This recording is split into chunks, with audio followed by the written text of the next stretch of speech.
Johnson's Baby presents The Tara Sharma Show.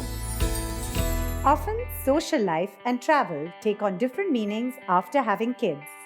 Most parents will agree having kids is incredible and in many ways changes our lives. On one hand, it is elating and jubilant and is even known to strengthen the bond between husband and wife. But on the other hand, having a baby can be overwhelming and physically exhausting, especially in the first few years. Some people choose or have to stay home with their kids instead of going out partying as they may have done earlier. Like with everything in parenting, everyone may feel a little differently about this. And we're going to explore that on the episode today. We're also going to talk about the often busy social lives of kids, with playdates and birthday parties being part of most little children's daily calendars. When should they start? How much should parents encourage this? We're also going to touch upon travel after kids. As every child and every parent is unique, is there any generic advice for us all? On today's Powwow, we talk to parents with different views on social life and travel after kids.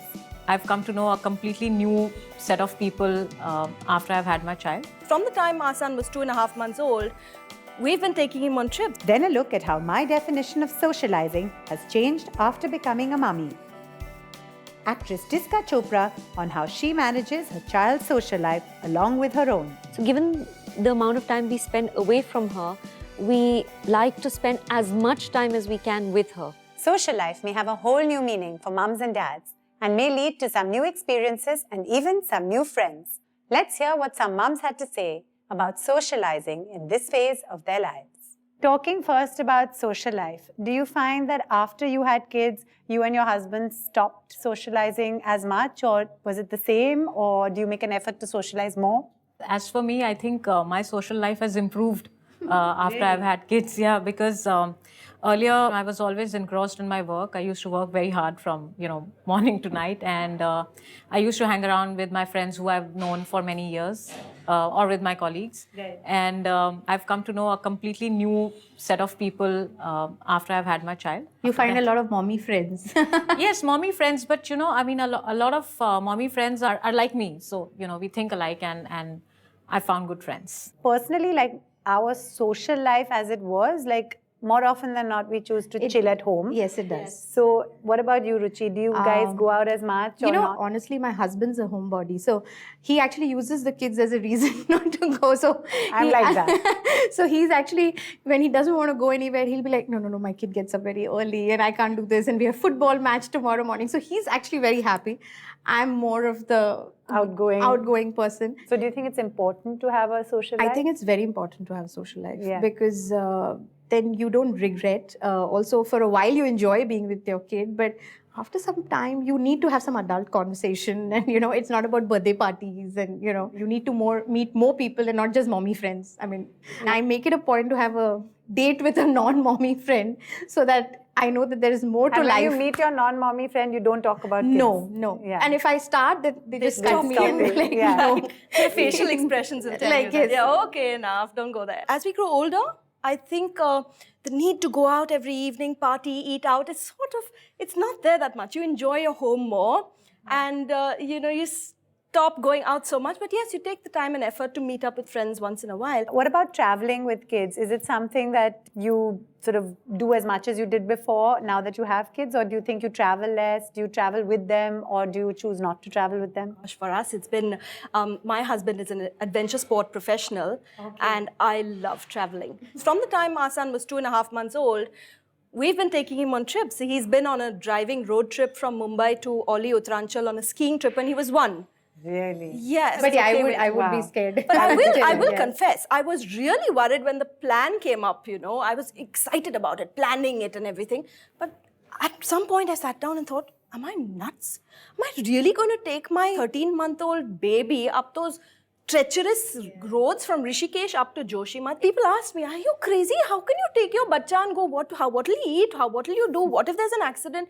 And obviously I thought about all that. And my parents actually said, listen, of course you should do it, And my husband said, don't worry, what are you worried about? We'll deal with it. If you have a problem, you can catch a flight from the nearest airport and be back home. Any problem Actually, the that you funny have. thing is that the first 6 months of the baby, when especially the kid is exclusively breastfed, his immunity is the best. So you should actually do most of the travel then. And that's what most of us don't do because you're so scared. You don't have to bother about sterilizing. I mean, when you're breastfeeding, is the best time to travel. Yeah, but very often everybody's like, no. That's not going to happen. As long as you eat healthy and you drink boiled water, good water, I think your baby will be fine. And babies pick up cues from the parents, especially the mother. So I think it's the first time that's important. The first time you travel, we traveled with our older one when he was 6-7 months old, and so the first time, of course, I was hyper because I carried the entire house with me. So again, we were doing a road trip from Delhi to Kanatal where there was like one hotel, and I carried everything. So the back seat was me, the kid, and our kitchen, and that's it. Right.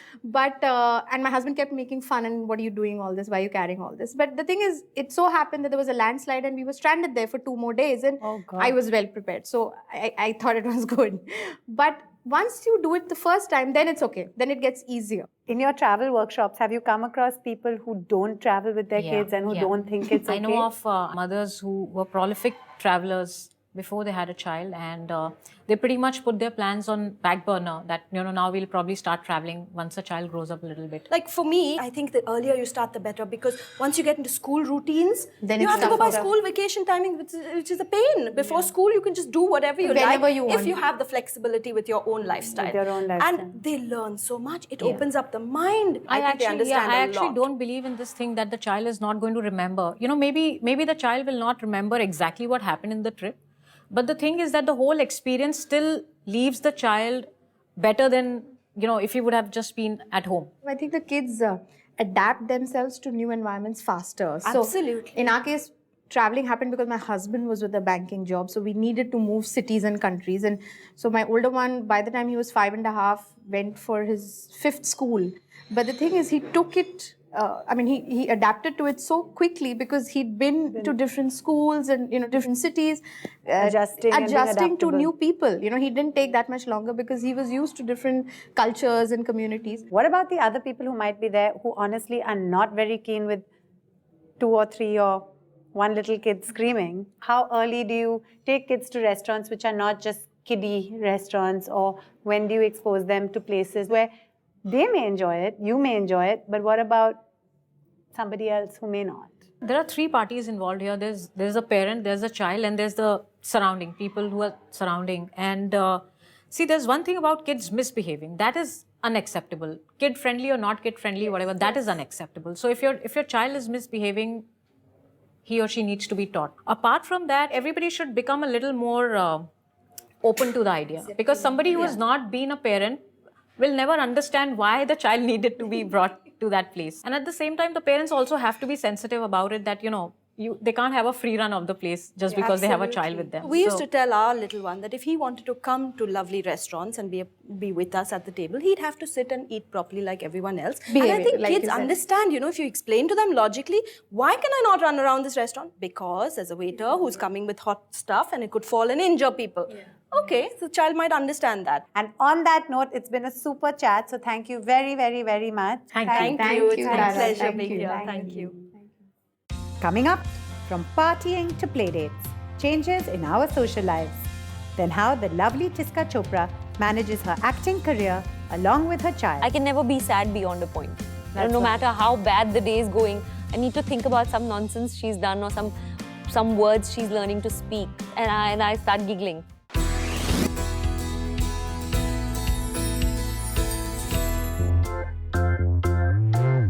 When Zen was very little, there was a sudden wave of playdates, and being a new mum, I felt I should conform. And I tried to plan a few, often to find in his own little way, Zen asking people to leave. At the time, it worried me slightly, but my pediatrician and some friends reassured me that this is very normal. I think it is very important nowadays for children and parents to have their separate time. Because today you see parents, they are so hands-on, which is a good thing, but then there can also be the element of over-dependency, which we never want. Because I think the ultimate goal for our kids is to have them as independent as possible, right? To be an independent thinker, for example, to an independent problem solver, so that the kid can fight his or her own battles in a way. Especially I feel that alone time and me time is important when the kid's really, really young, because there is that much of more involvement needed by the parent in terms of feeding and changing and bathing and all your ADS skills and things like that. So alone time is important for both. Soon after he was 3, Zen started asking for playdates and in fact specified which children he wanted over. Zen, what's your little friend's name?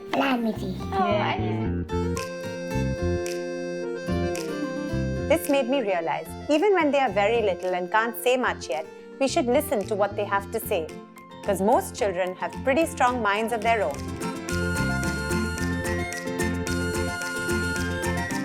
Talking of social lives, apart from our kids, quite a lot may change for us as parents too. For some, it changes completely. For others, it's exactly the same.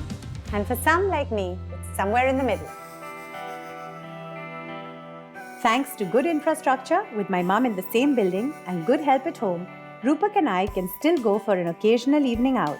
But quite honestly, ever since we've become parents, more often than not, an ideal evening is after a hard day's work to relax with the kids, put them to bed, and then have some quality time at home together.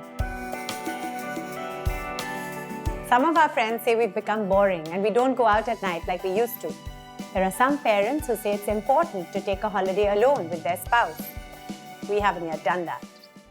Instead, we've taken several trips with the kids and managed to squeeze in quality time together as well. Where are we? If one can travel with their kids, I believe it's great for the kids and even for us parents, as you see the world in quite a different way.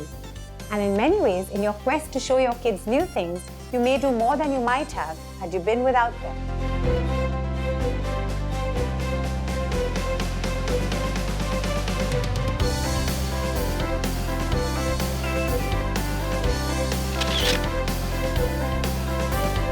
Coming up after the break, actress Tisca Chopra has an interesting way of managing her career and social life along with her daughter. I'm actually happiest at home. Yeah. I like being home, and if I step out, then if something has to be done, I will do it. But otherwise, I'm really happy at home. Actress Tisca Chopra won critical acclaim on the big screen for her role as a mother. In real life, she has a daughter also called Tara. Let's see how she balances her personal and professional life. So Tisca, what does motherhood mean to you? I think it introduces you to the concept of, in the most visceral, direct way, not being about yourself. It's at that moment, you could be wanting to do anything else, like a bodily need or whatever, but you need to attend to your child, and that, I think, is just vital. How did you feel when you first held her in your arms? Like there's a small, sugary fountain of joy gurgling in the depth of my life all the time. I can never be sad beyond a point. No matter how bad the day is going, I need to think about some nonsense she's done or some words she's learning to speak.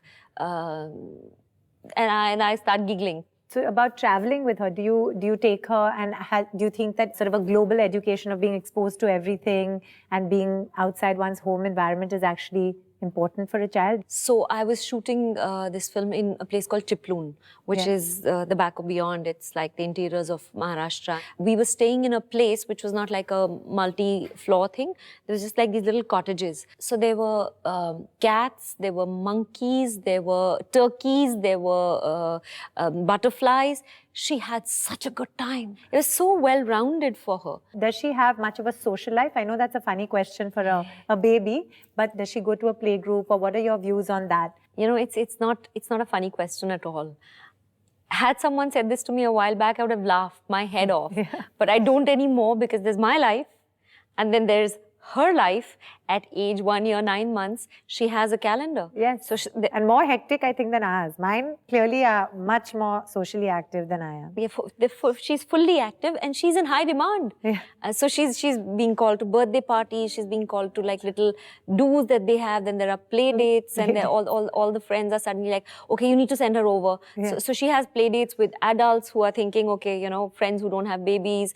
So she's doing all sorts of things. And of course, then I try and spend as much time as I can with her. When it comes to socializing, you and your husband, do you guys get some time on your own? Do you think it's important to have a social life outside of being a mummy? So given the amount of time we spend away from her, we like to spend as much time as we can with her.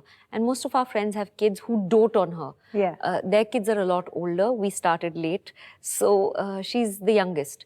And so we have ready-made babysitters. Actually, maybe it was just a really wise move on our part. Yeah, I was going to All say, so our you guys friends- can go and party and stuff and leave her. But do you do that? Do you have time, like just go for romantic dinners and stuff? Or, I mean, personally, I find after the kids, to be honest, I don't know if it's I honestly don't know if it has anything to do with them or if they've become an excuse to not go out. But more often than not, Rupak and me will kind of, after a long day, we're most happy, like relaxing, maybe watching a film and being at home. Do you find that, or do you feel like you guys go out as much and you have as much of a social life? I'm actually happiest at home. Yeah. Yeah. But have you always been like that? I've always been like that. Okay. So for me, it's status quo. Okay. For me, there's really no change. I'm home, I like being home, and if I step out, then if something has to be done, I will do it. But otherwise, I'm really happy at home. We love watching movies. Yeah. So we will call in whatever we need and watch it at home. Yes. And at that point, she gets put in her room. Yeah. She stays there. She does her own thing with her toys, her friends, whatever. And we watch what we have to watch. Yeah. But we're around. So Tisca, you have been amazing, and because I somehow feel that you're very sort of wise, I'd like you to give us any tips, suggestions, or anything you'd like to say to fellow moms out there. We're all the products of our messed up childhoods. In some way or the other. Not messed up. But Let's you give know, our parents credit. They did a great job. You've turned out amazing. So have you. I But don't you know know, about the me. point I'm trying to make is that that's what makes us human. And so there's no reason to fret. And a child will understand your intent. I think there's a Buddhist word for that. It's called ichinin, which basically means the truest, purest, last grain of intention in your heart. And if that is correct, and the child knows you love the child, and that will not change no matter what they do. I think you've given the child the best possible thing. Even if the education or the dragon mom going from class to class to class, it's all okay. Yeah. So long as the child knows that I am loved, I'm a great person. Yeah. I have one whole piece of life in me, and that's worthy of respect and love, just for that reason. Yes. Not because I've come first, not because I'm good at guitar, not because I'm playing soccer, just because I'm me. Yeah. And I'm unique, and I don't need to fit in. Just that's enough, I feel. So Tisca, as always, it's been so lovely chatting to you. Tara, it is so amazing that you're doing this show, because parenting is honestly an area that people are very confused about. But I think the best thing is to follow your instinct. I agree. And on that note, thank you so much, Tisca. Thank you, Tara. Priorities may change after having a baby, but it is equally important to take care of yourself as it is to look after your little one. As with everything, finding the balance and the time to relax and unwind, if you can help give you the energy to deal with the demands of your little ones. But everyone's definition of relaxing time is different. For some, it's a holiday away.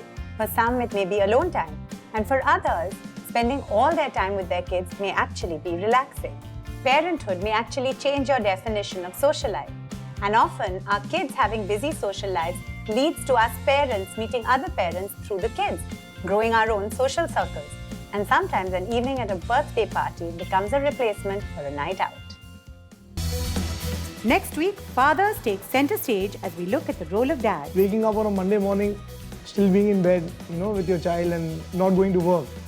It did bother me. A look at how my husband Rupak balances being a dad and his business.